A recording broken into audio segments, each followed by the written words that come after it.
Hello everyone, আসসালামু আলাইকুম। This is creative Ilyas. বরাবর মতো আমি ইলিয়াস চলে এসেছি আপনাদের মাঝে নতুন আরেকটি ভিডিও নিয়ে।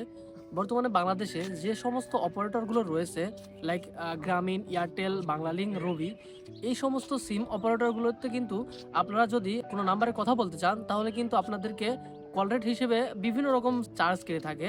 যেমন 2 টাকা, 2.5 টাকা, 1.5 টাকা এরকম কিন্তু চার্জ কেটে থাকে। তো আজকের ভিডিওতে আমি আপনাদেরকে শেয়ার করবো এমন একটি ইউনিক অ্যাপস, যে অ্যাপসের মাধ্যমে আপনি যে কোনো অপারেটরের সিমের সাথে কথা বলতে পারবেন মাত্র 40 পয়সা প্রতি মিনিটে। অর্থাৎ আপনি 3 গুণ সেভ করতে পারতেছেন কল রেট। আজকের ভিডিওটি সম্পূর্ণ দেখলে আপনি মাত্র 40 পয়সা পার মিনিটে কথা বলতে পারবেন যে কোনো অপারেটর, যে কোনো নাম্বারে। তো ট্রিক্সটি অবশ্যই জানার জন্য আমাদের ফুল ভিডিওটি কন্টিনিউ করতে হবে। আমাদের ফুল ভিডিওটি কন্টিনিউ করলে আপনি খুব সহজেই এই সার্ভিসটি পেতে পারবেন। তো আমরা এর জন্য প্লে স্টোরে চলে যাব। প্লে স্টোর থেকে আমাদের একটি অ্যাপস ডাউনলোড করতে হবে। তো আমি চলে যাচ্ছি আমাদের প্লে স্টোরে। আপনারাও একইভাবে প্লে স্টোর গিয়ে এই অ্যাপসটি সার্চ করে ডাউনলোড করে নেবেন। এখানে ব্রিলিয়েন্ট লিখে সার্চ করতে হবে। আমি ব্রিলিয়েন্ট লিখে সার্চ করে দিচ্ছি। ব্রিলিয়েন্ট লিখে সার্চ করার সাথে সাথে কিন্তু আমাদের সামনে এরকম একটি অ্যাপস চলে আসবে। আমরা সিম্পলি এই অ্যাপসটি ডাউনলোড করে নেব। আমি এখান থেকে ইনস্টল করে নিচ্ছি। আপনারাও একইভাবে আপনাদের ডিভাইসে ইনস্টল করে নেবেন। তো আমাদের অ্যাপসটি কিন্তু ইনস্টল সম্পূর্ণ হয়েছে। আমরা জাস্ট এখান থেকে অ্যাপসটি ওপেন করে নেব। ওপেন করলে আমাদের সামনে এরকম একটি পেজ ওপেন হবে। এখান থেকে আমাদের অবশ্যই একটি নাম্বার সিলেক্ট করতে হবে। আমাদের একটি বাংলাদেশি সিমের নাম্বার দিতে হবে। নাম্বার দিয়ে আমরা এখান থেকে রেজিস্ট্রেশন করে নেব। উপর থেকে আপনার অটোমেটিক বাংলাদেশ সিলেক্ট হয়ে যাবে। দেন এখান থেকে একটি নাম্বার দিয়ে দিব। আমি আমার নাম্বারটি দিয়ে দিচ্ছি। তো আমার নাম্বারটি দেওয়া সম্পূর্ণ হয়েছে। এখান থেকে কন্টিনিউ অপশনে ক্লিক করতে হবে এবং এখান থেকে কনফার্ম করতে হবে। আমি কনফার্ম করে দিচ্ছি। এবারে আমাদের এখান থেকে 4 ডিজিটের একটি কোড চলে আসবে আমাদের নাম্বারে। 4 ডিজিটের কোডটি অবশ্যই এখানে সাবমিট করতে হবে। আমি অ্যালাউ দিয়ে সাবমিট করে দিচ্ছি। তো এখান থেকে আমাদের কিছু পারমিশন চাচ্ছে, আমরা অবশ্যই পারমিশনটাকে কন্টিনিউ করে দিব। আবারও অ্যালাউ দিয়ে দিচ্ছি। এবারে আপনাদেরকে নাম সিলেক্ট করতে হবে। এখান থেকে আপনারা একটি নাম সিলেক্ট করে দিবেন। আমি আমার নামটা সিলেক্ট করে দিচ্ছি।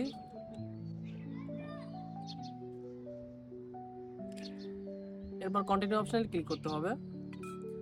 তো দেখতে পাচ্ছেন আমাদের কিন্তু রেজিস্ট্রেশন সম্পূর্ণ হয়ে গেছে। মাত্র 1 মিনিটের মধ্যে কিন্তু রেজিস্ট্রেশন করতে পারবেন খুব সহজেই। এবারে আমাদের একটি কাজ করতে হবে, সেটি হচ্ছে আমাদের আইডি কার্ড এখানে সাবমিট করতে হবে। অবশ্যই আপনাদের আইডি কার্ডটি আপনারা হাতে নিয়ে রাখবেন। এরপর এখান থেকে সেটিংস অপশনে চলে আসবেন। সেটিংস অপশনে আসার পর দেখতে পাচ্ছেন এনআইডি নামে একটি অপশন রয়েছে। এনআইডি অপশনে ক্লিক করে দিবেন। এবারে এখানে খুব সুন্দরভাবে ম্যানুয়াল দেওয়া হয়েছে, কিভাবে আপনারা সাবমিট করবেন, কিভাবে সেলফি নেবেন, সমস্ত কিছু এখানে দেওয়া রয়েছে। এখানে দেখতে পাচ্ছেন সামনের ছবি লেখা রয়েছে। তো এরপর ক্লিক করে আমার আইডি কার্ডের সামনের ছবিটা আমি তুলে নিব। তো এভাবে আমি সামনের ছবিটা তুলে নিলাম। এরপর একইভাবে পেছনের ছবিটাও তুলে নিতে হবে। একইভাবে আমি পেছনের ছবিটাও তুলে নিচ্ছি। তো আমাদের আইডি কার্ডের সামনের ছবি এবং পেছনের ছবি দেওয়া সম্পূর্ণ হয়েছে। এবারে যার আইডি কার্ড আপনারা ব্যবহার করবেন তার ফেস ভেরিফাইয়ের জন্য তার লাইভ ছবি তুলতে হবে। এবারে দেখতে পাচ্ছেন আমাদের আইডি কার্ডের সামনের ছবি, আইডি কার্ডের পেছনের ছবি এবং আমাদের নিজের সেলফি দেওয়া সম্পূর্ণ হয়েছে। এবারে আমরা সিম্পলি সাবমিট অপশনে ক্লিক করে দেব।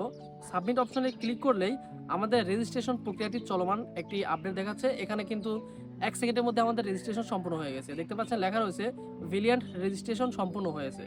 তো খুব সহজে কিন্তু আপনারা এভাবে আপনাদের ব্রিলিয়ান্ট রেজিস্ট্রেশন করে নিতে পারবেন। তো এবারে আপনাদের দেখাবো কিভাবে রিসার্চ করবেন। রিসার্চ করার জন্য মাই ব্যালেন্স অপশনে চলে আসবেন। এখান থেকে দেখতে পাচ্ছেন আমাদের 0 বিডিটি দেখাচ্ছে। তো আমরা সিম্পলি অ্যাড বিডিটি অথবা অ্যাড ব্যালেন্সের উপর ক্লিক করে দেবো। কিছু সময় লোড নেওয়ার পর আমাদের সামনে এরকম একটি পেজ ওপেন হবে। এখান থেকে উপরে আপনার অ্যামাউন্ট দিতে হবে, সর্বনিম্ন 20 টাকা দিতে হবে। তো আমি 20 টাকায় দিয়ে দিচ্ছি। এরপর আপনার রেফার কোড দিতেও পারেন, আবার নাও দিতে পারেন। তো এরপর যদি আমি রিচার্জ অপশানে ক্লিক করি তাহলে এখান থেকে বিকাশ অথবা নগদ সিলেক্ট করতে পারবেন। তো বিকাশ নগদ সিলেক্ট করার মাধ্যমে আপনি রিচার্জ করে নিতে পারবেন। তো রিচার্জ করলে কিন্তু এখান থেকে আপনি যে কোনো নাম্বারে, অফলাইন নাম্বারেও কথা বলতে পারবেন। তো এভাবে কিন্তু আপনারা রেজিস্ট্রেশন করবেন, এরপর রিচার্জ করে নেবেন। রিচার্জ করার পর আপনি কল দিবেন। কিভাবে কল দেওয়ার জন্য এখান থেকে দেখতে পাচ্ছেন কল অপশন রয়েছে এবং কন্ট্যাক্ট অপশন রয়েছে। তো কন্ট্যাক্ট অপশন থেকে আপনার সিমের সমস্ত কন্ট্যাক্ট এখানে দেখাবে। জাস্ট ব্রিলিয়েন্ট আউট যদি কল দেন তাহলে কিন্তু আপনার যে কোনো অফলাইন নাম্বারে কল দিতে পারবেন। আপনার মোবাইলে ডায়াল প্যাড যেভাবে ব্যবহার করেন একইভাবে কিন্তু এখান থেকেও ডায়াল প্যাড ব্যবহার করে কল দিতে পারবেন নাম্বার ডায়াল করে। তো আপনার মোবাইলের ডায়াল প্যাড যেভাবে ইউজ করেন একইভাবে এই অ্যাপসটিও ব্যবহার করতে পারবেন। শুধুমাত্র পার্থক্য হচ্ছে আপনার যে কোনো সিম থেকে 2 টাকা বা তার বেশি চার্জ কাটবে প্রতি মিনিটে, কিন্তু এখান থেকে আপনার মাত্র 40 পয়সা পার মিনিটে চার্জ কাটবে। তো আজকের ভিডিওটি এই পর্যন্তই। ভিডিওটি ভালো লাগলে অবশ্যই আমাদের ভিডিওটি লাইক দিয়ে কমেন্টে জানিয়ে দিবেন এবং আমাদের ইউটিউব চ্যানেলে একদমই নতুন হয়ে থাকলে অবশ্যই আমাদের চ্যানেলটি সাবস্ক্রাইব করবেন। আর দেখা হচ্ছে পরবর্তী কোনো ভিডিওতে। আল্লাহ হাফেজ।